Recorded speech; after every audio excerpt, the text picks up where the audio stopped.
రాజేష్, మీరు మురళీ నాయక్ గారి డైలాగ్ మీద మీరు చెప్పొచ్చు ఇఫ్ యూ వాంట్ టు, అంటే కొంత ఇంట్రెస్టింగ్ ఇది కాబట్టి. దాంతోపాటు జగన్మోహన్ రెడ్డి గారు క్రిస్టియన్ అని నేను ఇప్పటికీ అనుకుంటున్నా కదా. కృష్ణారామ అనుకుంటే పుణ్యం దక్కుద్ది, లేకపోతే నరకానికి పోతాం అంటున్నాడు ఆయన. అంటే తనని నమ్మిన, తననే ఫాలో అవుతున్న క్రైస్తవ సోదరులందరికీ కూడా ఇది చెప్పదలుచుకున్నాడా? కృష్ణారామ అనుకోండి మీరందరూ క్రైస్తవంలో ఉన్నా అని. మీకేమనిపించింది ఆ డైలాగ్ అంటే? ఫస్ట్ అది చెప్పండి, మీ మనసులో ఏముంది? క్రిస్టియానిటీలో ఒక మాట ఉంటుంది సార్, ఉంటే చల్లగుండు లేకపోతే వెచ్చగుండని. ఏదో ఒక సైడ్ ఉండని ఉంటది. అయితే ఈయన ఎలాంటి మంచినీళ్ళు అంటాడండి, ఏ పాత్రలో వేస్తే ఆ పాత్రలో ఇదైపోయినట్టు. క్రిస్టియన్ దగ్గరికి వెళ్ళినప్పుడు నేను క్రిస్టియన్ అంటాడు, హిందువుల దగ్గరికి వెళ్ళినప్పుడు హిందువుని అంటాడు, ముస్లింల దగ్గరికి వెళ్ళినప్పుడు కాదు మద్యమను. మద్యం కూడా ఏ పాత్రలో పోస్తే ఆ పాత్ర ఆకారం వచ్చేస్తుంది, ఏ సీసాలో పోతే ఆ సీసా బ్రాండ్ అయిపోద్ది. Yeah okay please. Correct sir. అయితే అదే అండి అతను చేసిన పని. అయితే ఇప్పుడు ఈ డ్యూటీలో ఉండే పోలీస్ అధికారులను బెదిరించడం అనేది ఒక్క రౌడీ మోక మాత్రమే చేస్తుందండి. ఎందుకంటే ఇప్పుడు ఉన్న పరిస్థితులు కూటమి ప్రభుత్వంలో ఎవరు తప్పు చేసినా శిక్షలు పడుతున్నాయి కదా సార్. ఎమ్మెల్యేలు తప్పు చేస్తే సస్పెండ్ అవుతున్నారు, ఇన్ఛార్జీలు తప్పు చేస్తే పొరపాట్లు చేస్తే సస్పెండ్ అవుతున్నారు, ఎవరైనా తెలుగుదేశం కార్యకర్తలు ఏం తప్పు చేసినా జైలు కూడా పోతున్నారు. అలాంటప్పుడు ఒకవేళ పోలీసులు ఎవరైనా తప్పు చేస్తే జగన్మోహన్ రెడ్డి కేసు పెట్టొచ్చండి. కానీ పోలీసులు డ్యూటీ చేస్తే బెదిరిస్తున్నాడు. వాళ్ళ మీద కేసు పెట్టే ఆప్షన్ లేదు ఇతనికి. వాళ్ళు తప్పు చేయట్లేదు, డ్యూటీ చేస్తుంటే వీళ్ళని మీరు సప్త సముద్రాల అవతల ఉన్నా నేను గొడ్లోడు తీసి నిలబెడతాను అది ఇదని.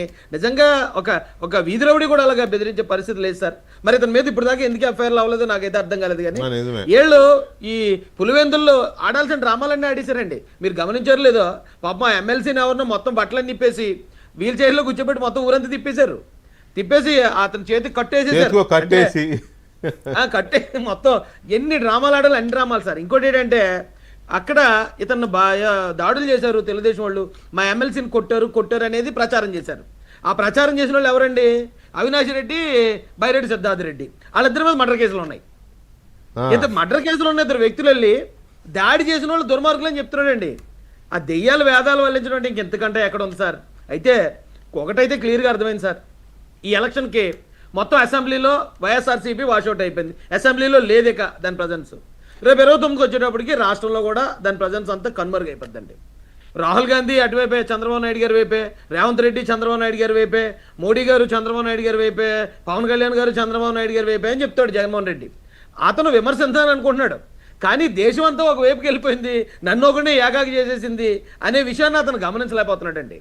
ఇంతమంది ఒకవైపు అంటే మన రాహుల్ గాంధీ మాట్లాడినప్పుడు ఏపీలో కూడా రిగ్గింగ్ జరిగిందని చెప్పలేదటండి, దొంగ ఓట్లు వేస్తారని చెప్పలేదట, ఇక్కడ ఎత్తే వేసారని చెప్పి. ఎలక్షన్ అవ్వలేదు కదండి చెప్పడానికి రాహుల్ గాంధీ మాట్లాడినట్టుకి. లేదండి, మొన్న ఏదో మహాదేవపురంలో ఎక్కడో జరిగిందని చెప్పారు కదా సార్. అవును, అదే బెంగళూరులో. ఓకే, జనరల్ ఎలక్షన్ గురించి మాట్లాడుతున్నారా?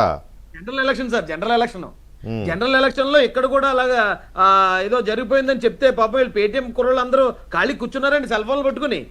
ఆంధ్ర పేరు కూడా చెప్తే ఓకే నిజంగానే ఓకే రాజేష్, ఒకవేళ అదే గనక జగన్మోహన్ రెడ్డి గారి కోరిక అయితే, రాహుల్ గాంధీ గారు కర్ణాటక గురించి ఇంకేదో గురించి మాట్లాడాడు, ఏపీ గురించి మాట్లాడలేదు అనేది జగన్మోహన్ రెడ్డి గారి బాధ అయితే, నువ్వు రాహుల్ గాంధీ దీని మీద ఓటు చోరు మీద పోరాటం చేస్తాడని నీకు తెలుసు కదా, నువ్వు వెళ్ళొచ్చు కదా, నీ దగ్గర ఉన్న ఆధారాలతో వెళ్ళి రాహుల్ గాంధీని కలిసి చూపించి ఇగో ఏపీలో ఇలా జరిగిందని నువ్వు చెప్పొచ్చు కదా, రాహుల్ గాంధీకి రిప్రజెంటేషన్ ఇవ్వచ్చు కదా. లేదు, రాహుల్ గాంధీ దాకా వెళ్ళడం ఇబ్బంది కష్టం అనుకో, నీ చెల్లే కదా పిసిసి అధ్యక్షురాలు, ఆమెను కలువు వెళ్ళి ఇంటికి వెళ్ళి, అమ్మ అధ్యక్షురాలు గారు మా ఏపీలో ఇలా జరిగింది ఆమెకి ఇవ్వు. మాణిక్యం ఠాకూర్ మాణిక్యం ఠాకూర్ ఇందాక అతను మాట్లాడే దాంట్లో 48 లక్షల ఓట్లు గల్లంతయ్యి ఏపీలో అని చెప్తున్నాడండి. చేసింది ఆయనే కదా, అప్పుడు అధికారంలో ఉంది జగనే కదా. 4 ఓట్ల కోసం పులివెందుల్లో ఏడుతున్న ఈ ఏడుపు మొఖాలు 48 లక్షల ఓట్లు గల్లంతైతే ఊరుకుంటారండి వీళ్ళు ఇప్పుడు దాకా. అవును, అని నోటికి ఏదొస్తే పైగా మన సత్యమూర్తి గారు చెప్తున్నట్టు అప్పుడు అధికారంలో ఉన్నది ఆయనే కదా, ఓటర్ల జాబితా సవరించినప్పుడు ఆయనే కదా ఉన్నది ఏపీలో పవర్ లో. అవును సార్.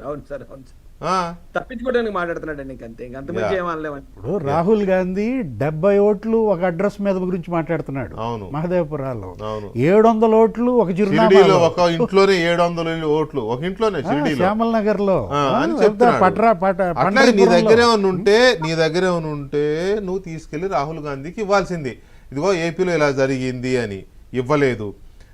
అలాగే ఇంకా నీ దగ్గర చిత్తశుద్ధి ఉంటే తిరుపతి లోక్సభకి బై ఎలక్షన్ జరిగినప్పుడు 3 లక్షల దొంగ ఓట్లు ఎలా చేర్చావు? సత్యకుమార్ దగ్గర ఉన్నాయి ఆధారాలు, ఎపిక్ కార్డ్స్ సహా ఉన్నాయి. అది బయటకు వస్తే తల ఎక్కడ పెట్టుకుంటారో మరి. అది చేయించిన వాళ్ళు ఆ రోజున లోక్సభ ఉప ఎన్నిక తిరుపతి